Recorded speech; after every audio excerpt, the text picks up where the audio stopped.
Барлықтарыңызға сәлем. Бүгін үй жағдайында маршмеллоу дайындап көрсетемін. Дәмі керемет, сефиге ұқсайтын жұп-жұмсақ болып шығады.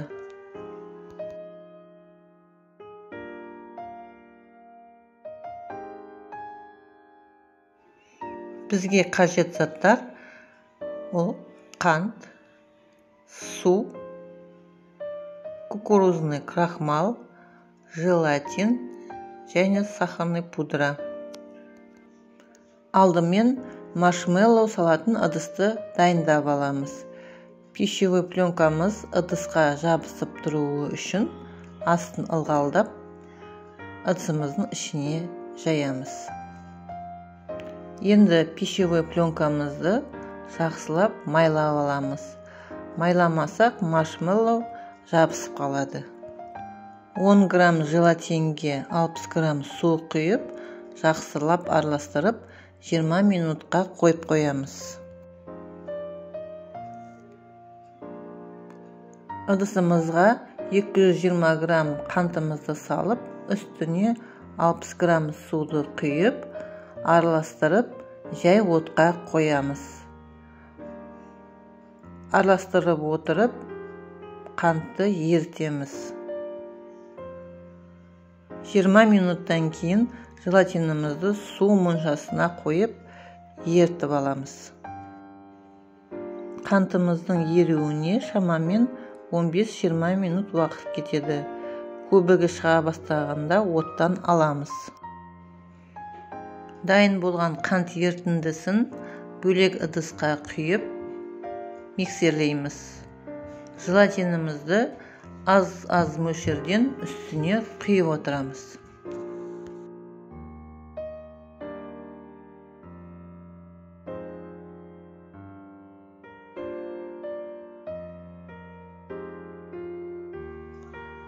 Алдымен жай жылдамдықта, сосын әрбір минут сайын жылдамдықты көбейтіп отырып миксерлейміз.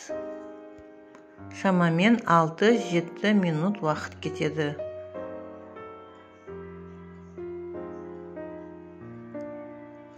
Әппақ қаймаққа ұқсағанша дейін миксерлейміз.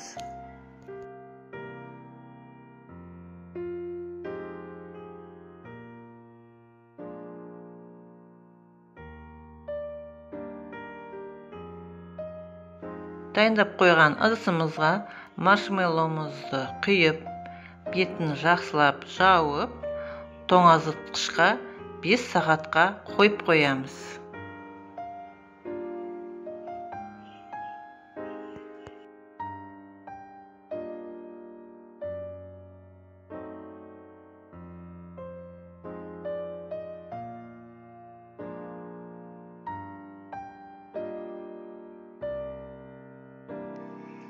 Бес сағаттан соң маршмеллоумызды тоңазытқыштан алып, 1 ас қасық крахмал мен 1 ас қасық сахарный пудраны араластырып, тақтайшаға сеуіп отырып, маршмеллоумыздың да үстіне сеуіп отырып, кесеміз. Кескен сайын маршмеллоумызды ұнтаққа аунатып отырамыз, әйтпесе жабысып қалуы мүмкін.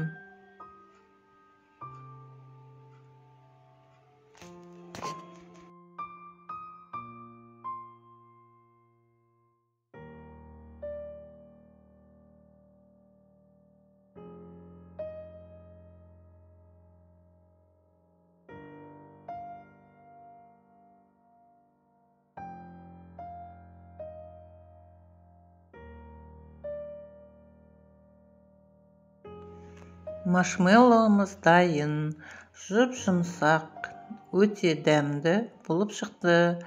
Осыны жасап көрулеріңізге кеңес беремін.